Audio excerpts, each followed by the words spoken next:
Newport-Mesa Unified School District is having trouble again. 2 administrators have just filed a civil lawsuit against Superintendent Fred Navarro. This is in addition to the criminal suit that John Caldecott has filed with the Costa Mesa Police Department. Today, I am interviewing Jane Garland, who resigned her position after 13 years with the district because she believed that the district mishandled the Corona Del Mar cheating scandal. I have asked Jane several times to be interviewed, and today she consented. In addition, we have asked any representative from Newport to be interviewed about anything in the past regarding any of these issues and anything now, and so far they have not responded. Hi, Jane. Hi, Sandy. Nice to see you. It's good to see you. After asking you to be interviewed about 5 times, and you're finally here, so why did you decide to come today? Well, in the past, you've always asked me to come to speak about the Corona Del Mar cheating scandal, which I was highly involved in. But I was also very protectorate of the children involved in that scandal. Yeah. So now I look at the problems we're seeing at NMUSD 2 years later. They really are the same problems. They're just now exasperated with Laura and Ann and John Caldecott. Yeah, and I think you're referring to Laura Boss and Ann Huntington bringing a civil suit against Fred Navarro, the superintendent, right? Yes, I am. Yeah. And they were people I knew very well, and I've seen a lot that would certainly warrant me wanting to speak out. Yeah, in that lawsuit, it's so interesting because in that lawsuit, Laura and Ann talk about, specifically with their letters to the board, they talk about how they were treated, you know, especially in the meetings where they were derided and embarrassed and humiliated and all of the horrible things that happened according to them in their meetings with Fred Navarro. Did you ever experience anything like that with Fred? Well, personally, I am not a member or was not a member of the cabinet, so I was never in the inner sanctum. Right. I saw what came out of the inner sanctum, and that was 2 years ago, and it was very sad to watch. I've seen John Caldecott have to storm out, being upset and after being disgraced, or at least diminished. Ann Huntington had went through heart palpitations where we either did or almost did call an ambulance in for her, and she had to go home for a month to take off the time for feeling humiliated. Yeah, she referenced that in the yes, she did. letter. And Laura Boss, who I knew very well and worked closely with, I spent many hours watching her cry, watching her have to go to seek medical help. I myself was there to pick up the residuals, but remember, this was 2 years ago. I've been gone, so I only can imagine how much worse it must have gotten for them after I left. Yeah. Do you ever hear now from anybody that is actually working there at the time, right now? At this time, I mean. At this time, some personal friends. As far as hearing from anybody in an administrative capacity or a board capacity, no, I never did. I brought over $10 million into that school district, started the Hope Preschool program, address verification program, restorative justice, served as public information officer, was very trusted by everyone, or at least I would have thought I was. And yet when this happened, the scandal that took me out, nothing, not a word. Nothing from the board members? Nothing at all. Nothing from the administrators that you'd worked with so closely? Nothing? No. In fact, really, I did hear a message through, I have to say, after about a year, through Martha Floor, who told me, who in an email had said to me, it was sad because I was Fred's most trusted confidant, which brought a good laugh to me, because I'm like, well, if I was his most trusted confidant, why didn't you listen to me? But that was through an email when I had sent her a note about a child who needed help. And I did contact her a couple times when I first left because I was still getting calls on my cell phone from families, and although I didn't want to interact with them, I certainly did want to get them to the right person. Yeah, then that's the kind of person you are.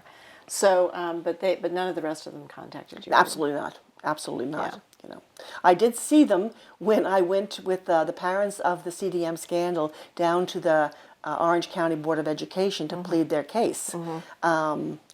Aside from 2 people, the rest were extremely rude, extremely nasty. Really? And I have to say, both Chuck Hinman said hello to me.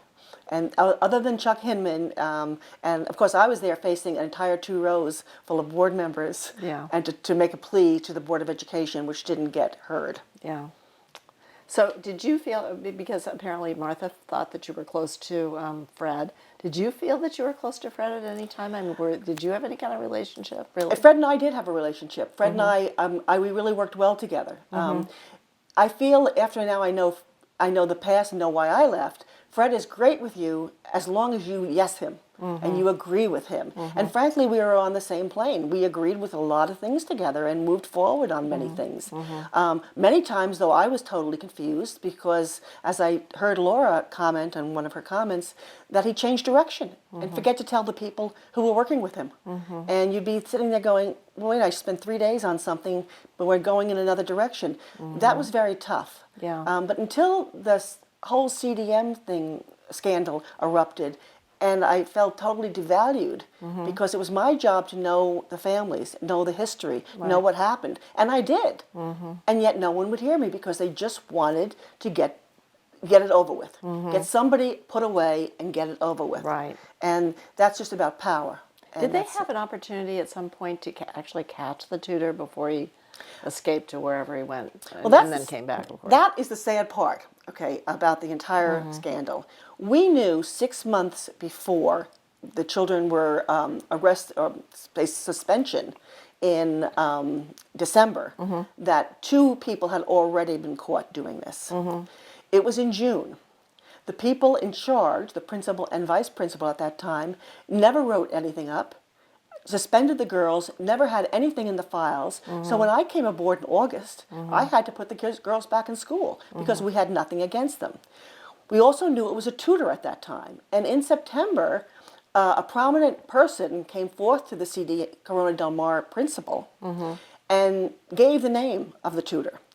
She never passed it to me. And I had called her earlier and asked her if she ever finds it, please tell me, as the head of Community and Student Services. Yeah. I had never been told who this person was. No one did anything. You didn't hear the name No. at all? No, not until December, not until after the fact, never. Which means we could have gone after him quickly. The next thing about that whole issue that is totally upsetting to me is they have in the paper many times, a teacher found the keylogger. That's not the case. A student came forth and told a teacher that he knew someone who was keylogging. Oh. Okay, that student didn't want to give a name, but gave the name through the teacher of the potential or possible keylogger. That young kid got in trouble, obviously, went down to the administration and was told, and I believe this with every fiber I have, because I know who did this and I know who said it, okay, that we're only after the tutor, we're not after the kids. And that's all, and believe me, we're not going to do anything to the kids. Do you have any other names of children who might know something? Who was that telling you this? Can you say who was actually saying these things to you? Not that One of the students. okay. No, who was assuring you that that none of the kids were going to get in trouble? It came from the students themselves, but that was like firsthand. That's Okay, what they heard that. They also are the one young man who gave the names was told that. Otherwise, he would never have given the names of his friends up. Right. I don't know, Sandy. You have kids. I raised 4 sons. I have 8 grandchildren. Yeah. Kids do not give kids names up. Yeah. Okay, unless Yeah. they feel totally safe in doing this. This young man I got to know quite well, and he was devastated. He was destroyed over the fact that he was the one who listed the names. Yeah. They had 12 names listed by him, 11 plus himself. Right. And that particular child did give himself up, that he did keylog, okay? Other children were all brought in, the names, and a few said, yes, indeed, they had. One did say, well, he didn't, but he drove the kids to the school, not knowing for sure what they were going to do. And I don't know a child around who has the car and the other kids say, drive me to the school, won't put them in that car and take them with them. They are children. Most of the children said they knew about it, had talked about it, didn't report it, but didn't do anything either. Okay. On that list, the fascinating piece is there was one student listed who was high profile. That's what they call them in the district office, if you're high profile. Oh, wow. And a high profile... I think I know what that means, but what does that mean? A high profile child is someone who comes from money or comes from some type of fame, a big football player, Yeah. You know, that type of child. In fact, the first question I was asked by Fred Navarro when I had the list of names was, tell me there's no football players on that list. Oh. Quite devastating to me. But one of these children was high profile. He was part of the infrastructure of the school. His parents were. And his name was just taken off of the list and said, we don't have enough on him, which we had exactly the same on him as we had on everyone else. Yeah. And those are the facts more than who did what. I don't know what Yeah. child did what. Yeah. I just know we had no proof and we had no investigation. We just took their statements and disposed of them. That was it. There was no real investigation. There was never an investigation. And the tutor wasn't around to No, and interrogate. the tutor was not around to find. In Yeah. fact, the one young boy who gave everybody up also gave up Tim Lay and went to the, he's the one who went to the police office and made the cold call to get Tim Lay on the phone. So this kid did everything he thought Yeah. was the right thing to do. Give the name so they won't be hurt, give the tutor up so he won't Yeah. be hurt. And I mean, of all the children involved, I mean, it was just devastating to see what they did to that young man. Is he okay now? He's okay. Yes, in fact, I understand he used the whole incident to get him to write his essay for college. Oh, that's perfect. If everything had fallen into place the way you think that it should, would we have caught the tutor? I mean, would the tutor have been, you know? We knew his name in September. He was still tutoring students at the Corona Del Mar High School and other schools. I mean, we would have had to just go pick him up. It would have been that simple. But we didn't do it because They decided that it was rumor. Once again, rumor meaning a high-profile parent gave the name to them. I don't consider that a rumor. I consider it, we knew it's a tutor, we now have a name, let's go bring him in and why have a didn't discussion. why didn't the police get involved in this? There's a very fine line between the police and the school district. Right. They're working together and not working together. The police were doing what they thought was right, and we have a lot of overzealous administrators who like to become the police department. And I really believe that's what was happening down at Corona Del Mar. In fact, the principal was not even in town during the entire discussion with the children, just came back to find it, and then made decisions strictly on what they had written. But basically it was get rid of everybody, clean it up, throw them out, and let them be the poster child for bad behavior, and the rest of the school's fine. The rest of the school's not fine. The rest of the school was never fine. And at least 150 other kids were involved in knowledge of all of this. And I think the parents, I often will say, the parents are very lucky, the other parents, that their kid just wasn't on that list, because it would have happened to them too. Yeah, I'd love to go into that more about how that actually could have worked out if all things were in place and everyone had done the right thing. Yes. And if it wasn't Corona Del Mar, apparently. Absolutely not. So here's the thing. So we're back to Ann Huntington and Laura Boss and what they have been saying, and then the culture of fear that has apparently been created in the district. At least it looks that way, or it sounds that way. So what do you think that the superintendent's long-term agenda is? I mean, he came in, and I know everybody was extremely hopeful after the whole Hubbard debacle. Yes. And extremely hopeful with him, but what happened, or do you know? I'll tell you, I was probably one of the most hopeful of all. His background had come from our own district. Dr. Barbeau, who had been a superintendent 3 superintendents ago, really liked him a lot. Yeah. And he was Latino, which excited myself and a good amount of the people I really worked in community and student services with, because those were the children we really wanted to get back on the scale of education, back with knowledge and back with help. Corona Del Mar, Newport Harbor can take care of themselves pretty much, but it's the other side of town that really needs the help. So he was a beacon to us. But what we discovered as time went on was he didn't really know where he was going. He didn't really know what the points were going to be that were going to be his major points. In fact, restorative justice being one of his 3 goals that were listed. I'm never in the academic arena, so that one didn't interest me too much. But the signature academies, especially for children, and restorative justice. And restorative justice was the idea I gave him to make one of the 3 goals. It's something I've always believed in for children. I'm an advocate first and foremost. There's a big difference between advocates and lobbyists for children. Advocates have passion for the child and the family. Lobbyists can lobby for children today or cigarettes tomorrow or the unicorn the next day and still have a job.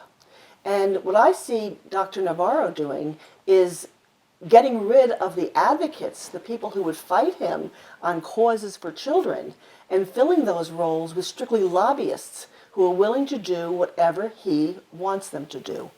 Can you give me an example of who might be or what might be a lobbyist?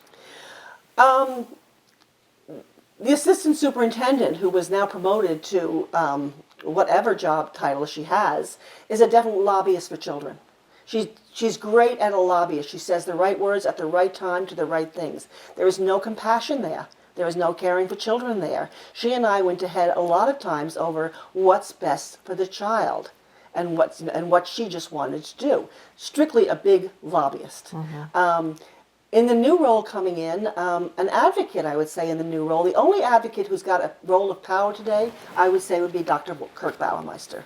Dr. Bauermeister and I always called him and said, "You are my hero."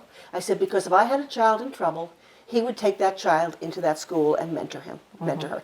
He'd put out things to give money to children, which was what I was always doing too.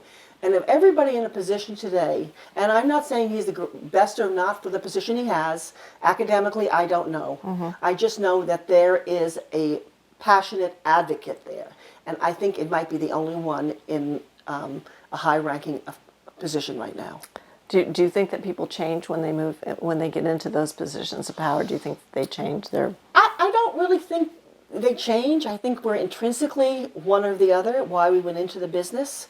I was in the business for 45 years. That sounds like a lot, and it is.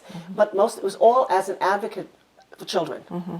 I left education and went into strictly advocacy for children, worked on the Hill, worked with the governor of New Jersey. Everything I ever did was for children. And those people I made friends of and were really respectful of always were children first. That's where I met you, children first. That's right. And there's just far too many people who it's a paycheck. It's on to the next job. And I sadly say, and I don't want to seem sexist here, but a lot of men come into the field only to go from teacher to principal, and they come out of, so often out of sports, and then on to assistant superintendent and superintendent because it's all about the money. And, the educate... Which is considerable. Yeah. In my generation, your generation, when we became teachers, it was about the kids. Now it seems to be so many times about where I can go next and what job I can have next. And I tell you, for the time I'd sit there and listen to people discussing who they're applying to and where they're going, and I'd be, excuse me, where are we? Yeah. What are we doing here? Yeah. And I think that's Fred in a nutshell. So we don't know what Fred's long-term agenda is. I get your point about it being a springboard. Newport-Mesa is a springboard for something bigger, and we're always trying. And this has been my mantra for a long time, that Newport is always trying to look good, but not be good. I couldn't agree with you more. At one time in my experience, they were asking all the directors why we had such a good graduation rate. Each of us had to give 2 reasons why. And my reason was, we put the children out before they graduate and send them to another school, Back Bay or someplace. And they said, "That's right, Jane, but you can't say it." And I said, I have nothing else to offer. I said, because that's why we have a high graduation rate. We do that to children. We have a lot of ways we take care of the problem to make our graduation rates look higher, our dropout rates look lower. Once you leave a comprehensive high school and go to a either access program, which is the county program for children in trouble, or our own Back Bay and Monte Vista, which are wonderful continuation schools. But once you go there, you're out of the graduation rate. And now everyone graduates. So I think it's a lot of dishonesty, a lot of smoke and mirrors. Yeah. Do you think that the situation, if let's say that Dr. Navarro somehow wasn't there in the next year or so, do you think that things would change? Not if that board remains intact. The board is basically the people who keep making the same mistakes over and over. Number one, 3 of them have been on the board forever. One particular board member told me in her reelection to list her occupation as board member. And another one said to me, I can't believe someone's going to run against me and try to take my job. Somehow they've confused board member with lifelong ambition or lifelong job. And those three members have just been in the show too long. And every time no one runs against them, I really mean this to the public of Costa Mesa and Newport Beach, every time no one runs against them, they take it as they think the job I'm doing is wonderful and pat themselves on the back. Now, the newest members to the board, and I know there are two new members, Charlene Matoya and Vicki Snell. Frankly, neither one of them was there when I was, okay? But they've done the same usual thing a new board member does. Martha and Dana and Judy tell them what to do. And if you want to be part of the inner circle and be part of going to their dinners and whatever else, you do what they want you to do. Now, the only board member we ever had who did not follow that was Katrina Foley. Wendy. True, absolutely. Wendy Lee, she is, Right. and frankly, Tom Egan too. That's right. But one by one, you notice they're not there any longer. Each one of them is gone. And you ask yourself, that's interesting. Why would that happen? They put their own friends in. They pick the next person. You don't pick it unless you want to. And the population of these two towns have to get to the point they want to make a change. Do you think that the board really understands what it actually is going on in this district? I don't think they want to understand. I think they just want to hear the good things that are going on in the district. I mean, recently a very good friend of mine left as our lead community facilitator, Amparo Ames. They put the role back, in fact, she was the head of community services, worked for hours, and she left on her own volition. But they run the new job as another community facilitator, with no idea the Latino community has been helped for years by a single woman doing her job. Now, we're friends, and I say that in all honesty. Probably irreplaceable, but no care about replacing either. It's like, okay, now we have extra money, we'll hire two people for the job. So I don't think the board, if it's good news, they want to hear it. If it's bad news, they don't. And that's what the superintendent feeds them. They often complain about not getting facts. Well, certainly Wendy, Tom, and Katrina not having real facts. Many times they come to me, give us the real data, Jane. And I'm a data nerd. I say that on top of everything else. To me, numbers talk because numbers tell us the story.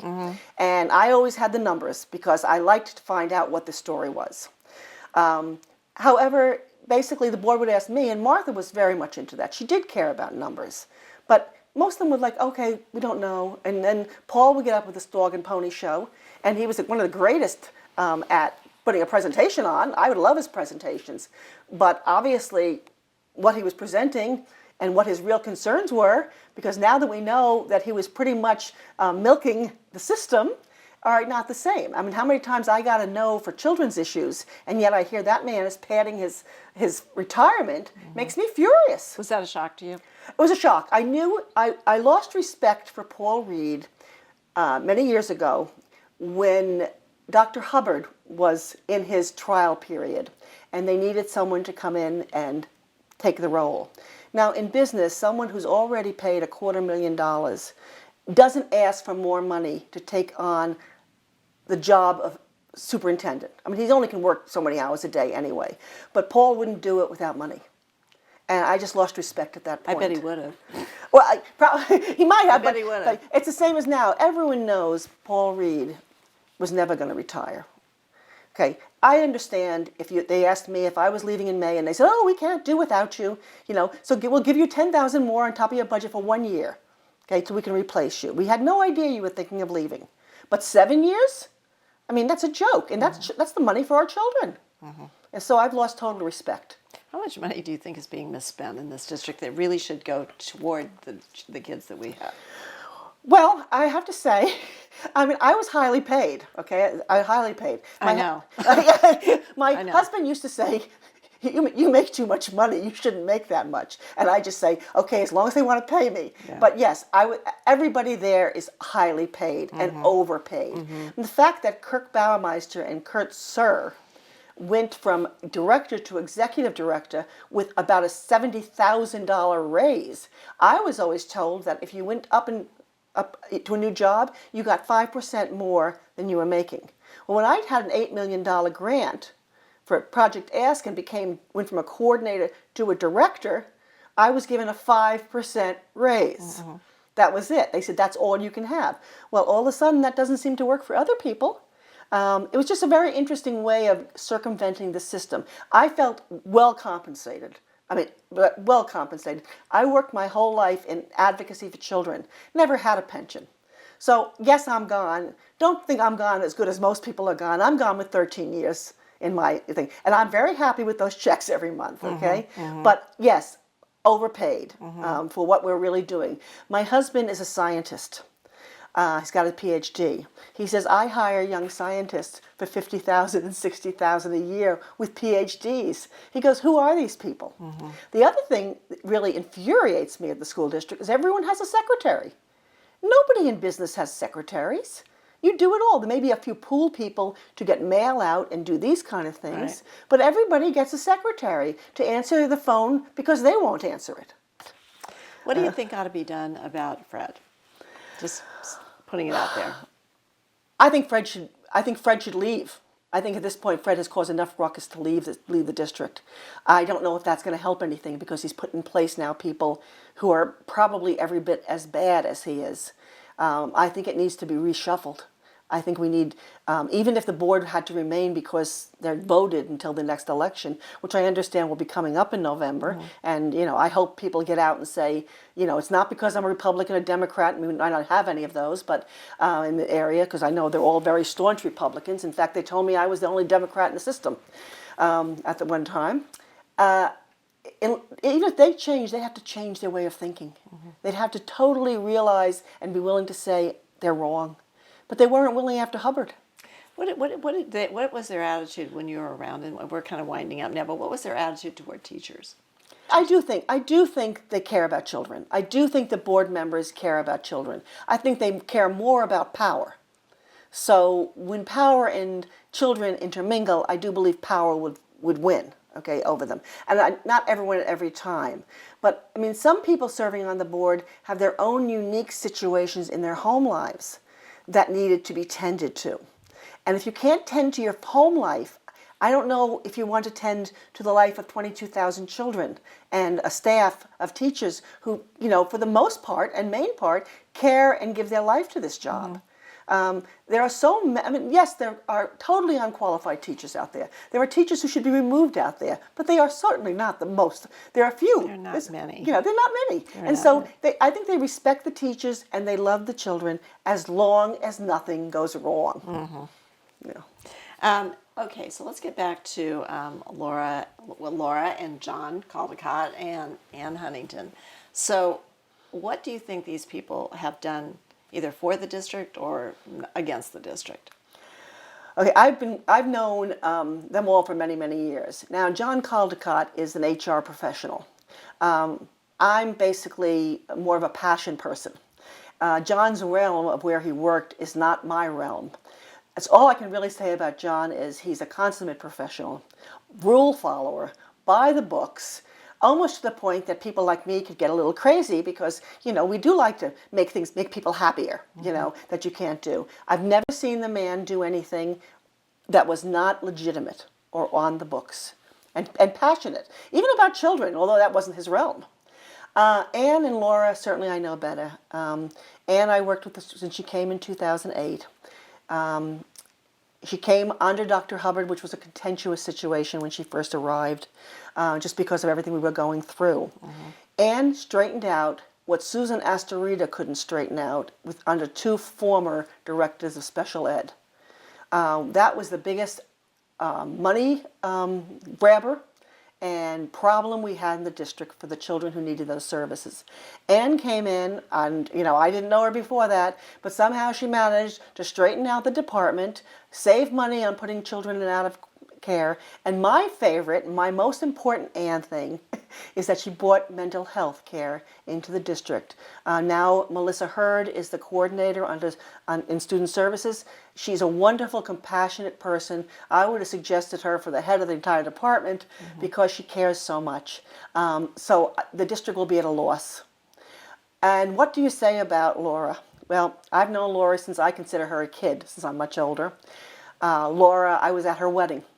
Laura came to the district as a single woman, married in the district, met her husband in the district, I support him with him maybe, but married and bought a house right around the corner.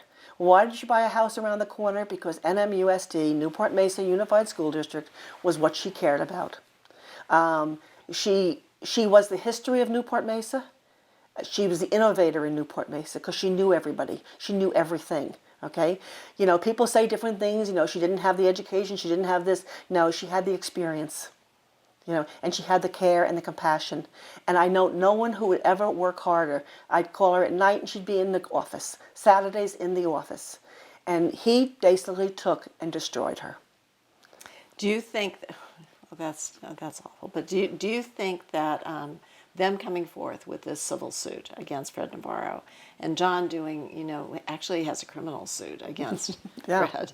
So I don't know why I'm laughing about that, but anyway, do you think that that has opened the door for other people to speak out if they feel that they have to? Well, I'm hoping that I kind of was the tip of the, you know, going over the hill, you know, the tip of the hill, that something was wrong. And it took a long time, but I always believe the truth comes out. I had to fight a battle for children that I believed in. And obviously nothing's changed. I guess that was my one hope, is that things would change. I lost friends. I lost, you know, my career, which was near and dear to my heart. And I hope that was kind of the beginning that said to these people who had a very different problem, because their problem was personal, you know. And I think now that they're willing to come out and do this. Suing people is not easy.